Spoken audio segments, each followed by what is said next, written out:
Welcome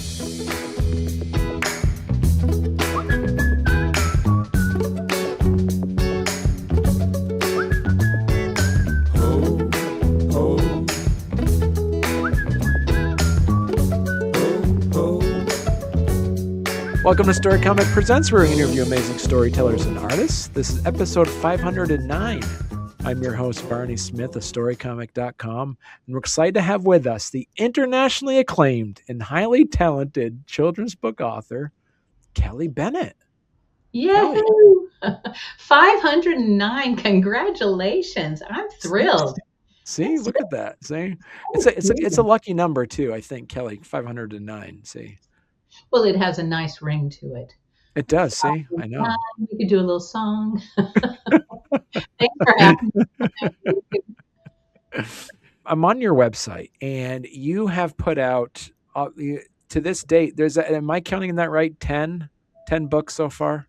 No, that is not all of my books. Those are just recent books that are... Recent books. So I've, I think... that I have had probably 28 or 29 books published. Wow. See there, you're getting more and more and more. And at the start of my career, I wrote with a writing partner, Ronnie Davidson and I. We met in writing class together back when our kids were teeny tiny. And we had the same idea for the same story at the same time at the end of the class, and we really liked each other. And guess what? It was a scratch and sniff cookbook. That's awesome. That's how long ago it was. And we thought, how cool to have like little pictures of the pie, and then these kids would scratch it and they'd smell what it could smell like. Clearly no publisher wanted that, but Marty and we had such a great, it was called Marty Monster's Munchies, the perfect after school cookbook. And so that was our first, and we learned very easily on in our career that nobody was going to buy a book if it wasn't really good. So that was maybe a good lesson. But we kept writing together, and Ronnie and I ended up very quickly, I didn't know it at the time, but within a year of us starting to write seriously, had sold our first book. Which was a mystery called Sherlock Hound and the Valentine Mystery. About Sherlock Hound, he licks every case. It was the dog-honest detective. And so Ronnie and I wrote probably about 20 years together. Magazine, newspapers, true confessions, trapped in an elevator with a naked man, or he was out on the rodeo and I was left home on the ranch. Parenting articles, family articles, poetry, a lot of poetry. So I've been doing this a long time. And to say that, I don't have as many books as a lot of other people who've been writing as long as I have, because I take these long, meandering walks into nonfiction subjects that will take 4 or 5 years of this intense research. And then I'll go back to a happy little picture book, and then I'll meander some more. Well, because I know you did something with like you started doing this back in the early 90s. It looks like my first book was published. It was 87. Wow. Okay. I think that's before you were born. Yeah. No, I was a teenager. I was still the Thank you. Before anybody was born. Before I was born. Yeah. So your first book was published when you were 5 then, is that right? Exactly. Yeah. I mean, it didn't have many words, but because my vocabulary was not so big then. Because you mentioned some nonfictions, like you also did something with about Babe Ruth then too. That's most recently. So I've gone into this foray of baseball. I am now an official baseball historian, technically a Babe historian. I did not intend to do this. I am from a baseball family. My grandfather was a semi-pro baseball player in California. Right. And baseball was truly the soundtrack of our Saturdays and Sundays and every afternoon, because the radio would be on or the game would be on. And he also was the baseball announcer for the town where they lived, which is a big town called Watsonville. Um, and he started out, played baseball. Then he was a manager. Then he was the announcer, and he'd be up there in the stands, and it would be, and so so's on first, and so's about to come up, and Kelly and Joe get back into the stands, and my brother and I would have to scurry up and get to where we were supposed to be. But my grandfather was born in 1898, and Babe Ruth was born in 1895. Wow. And Babe Ruth, I don't know if you know, but barnstorming tours, though there was no professional baseball west of the Mississippi or south of St. Louis at that time, um, after the season was over, now think about this: no radio, no television, only newspapers and black and white newspapers. Everything people knew about baseball, which was the sport, America's sport, they read in a newspaper. But after the season was over, the teams would get on a train and go on barnstorming tours. And Babe Ruth would get everybody together. He was the famous guy. He'd grab anybody who needed some extra cash. They didn't make much money, not like now. So baseball players back then would end the season and go back to their day job. There were dentists, there were doctors, there were lawyers, there were farmers, there were coal miners. They could make more money postseason barnstorming than they did in the whole season playing baseball. So he'd get whoever he could together and tour all over the country, wherever the trains went. And so my grandfather played against Babe Ruth when he was in California. Oh, wow. Which, when I was a kid, it's like, oh, big deal. Now I realize what a big deal it was. It's like it would have been fun to think about it and be able. We called my grandfather Poppy, to be able to ask him some of these questions about who all he really did play with. Right. It would have been fun. But I know that I apologize, Barney. I do this. You have to reel me in. I'm a big talker. Well, that makes it easier for me. Are you kidding me? That's great. Yeah. Question and I'll spin. Here you go. Now, your most recent book that is Rainbow Kite, correct? That is my newest book. So okay. This is really weird because I write I'm going to go back a little bit. The whole reason the house that Ruth built is about opening day of Yankee Stadium. And it started as a poem. I write a poem a day. This is your 509th episode. Today was my 3,527th poem a day. That is 10 years of poems, more than 10 years of poems, with only like 3 excused absences. So I have to come up with things to write about. And one day, the prompt, I write my poems and send them to a friend named Cindy Fawnin, who's also a writer, to hold each other accountable. We made a deal 10 years ago that if we did not write the poem that day, we had to pay $50 publicly via social media to a candidate we did not want to win. And we're still doing it. And I don't see an end to that challenge yet. But the house that Ruth built came from that challenge, because you have to come up with a prompt. And I used the nursery rhyme that had the house that Jack built.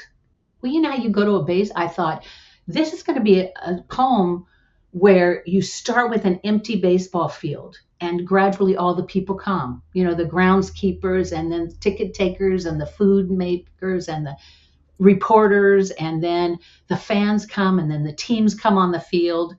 And then the big question is, Babe Ruth said he would give a year of his life if he could hit a home run on the opening day in Yankee Stadium.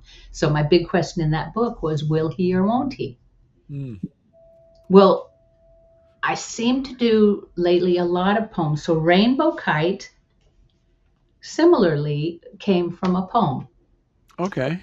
And it's,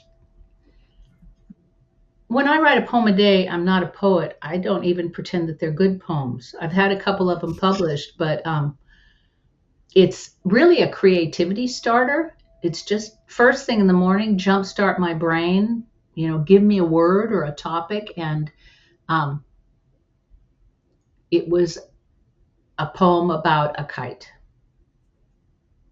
And that's where Rainbow Kite started. Um, So I guess so you said that this came from a poem that you wrote, Rainbow Kite. it's a really rough poem, yes. And Okay. it's really not in this book at all. Mm. But what is in there is the lyrical language. Okay. Um, like, for instance, okay, I don't know how far you want me to go, but everybody, Rainbow Kite is a story of a child who had not planned to go outside. And then a little scraggly kite with a raggedy tail skittered into view. And the poem started about the kite and the way it was skittering like a puppy, and how kites, so it was really, it's so funny because that was so many iterations ago, stories sort of evolve. But for Right. me, that kite poem was really about the way that kites move. The way they bounce and they flit and they flip. And it was really a sound word poem. Mm. And I had a lovely time writing it, but had no expectation that it would go anywhere. And then I started thinking, what kind of child would it be that had no intention of going outside? And what was it about that child that made that little kite coming into view, made the child in this story's name is Lulu. And I had all of these reasons maybe why Lulu wouldn't go outside. Like, maybe Lulu was brand new to the neighborhood, or maybe Lulu was shy, or maybe Lulu was worried about interacting with people, or not comfortable, new to the neighborhood. Um, and the cool thing is, in a picture book, none of that backstory makes any difference, because that's not important to my story. My story starts the moment that kite came into view, and what did Lulu do? Well, hey there. If you're enjoying our podcast, don't forget to subscribe on YouTube or leave us a 5-star review on your favorite podcast platform. Your support means the world to us and helps us keep this show going. We love hearing from you, so any feedback is welcome. And thank you for being a part of our podcast family and for all your support. It truly means a lot to us. So the kite is kind of like plain and ragged at first. So why was that detail important? Well, because I didn't want it to be an exciting kite. Okay. And it was just, but also that idea that it says, I will tell you, it says, it was a plain kite with a broken string and not much of a tail. Still, the kite bucked and tugged like a playful pup, even more when Lulu skipped. And so a runaway kite became a pet. Roof, roof, roof, roof. And that little scraggly kite is sort of, to me, like a little homeless puppy you might see. Mm. If that kite was all brand new and wonderful and bouncy, Lulu would have immediately thought, who does that kite belong to? And maybe would have gone on a journey to try to find who owned the kite. But having it be scraggly and plain and not much of a tail, it feels like it's homeless. And then she could take ownership, or he could take ownership, or they could take ownership. And that's an important part of the story, because that's where we start. But then it becomes a journey. Lulu becomes very brave. So Lulu keeps going down the street, rough, rough. And then the kid in green says, is that supposed to be a dog? And so then, and Lulu stopped. The breeze did not. It pushed the kite ahead like a runaway caboose. Chugga, chugga, chugga, chugga. Haven't you had that feeling where the kite is pulling you along? Oh. So what ends up happening is the kite morphs into a train. And as Lulu is going along the street, the children are becoming more and more curious, and Lulu just continues the play. And then it becomes, so are you a train now? Chugga chugga woo woo, number 9 coming through. Aren't kites for flying? Asked the one in boots. And trains are for boys. Are you a boy? I like trains, said Lulu. All aboard, chugga chugga chug. Wait, called the kid in green. Lulu waited. The kite did not. The kite twisted and flipped up onto Lulu's head. Lulu gave it a test jiggle, tra-la-la, and paraded all the way to the jump rope corner without losing the hat. Not once. Tra-la-la, Lulu sang, tra-la-la. The jump ropers stopped jumping.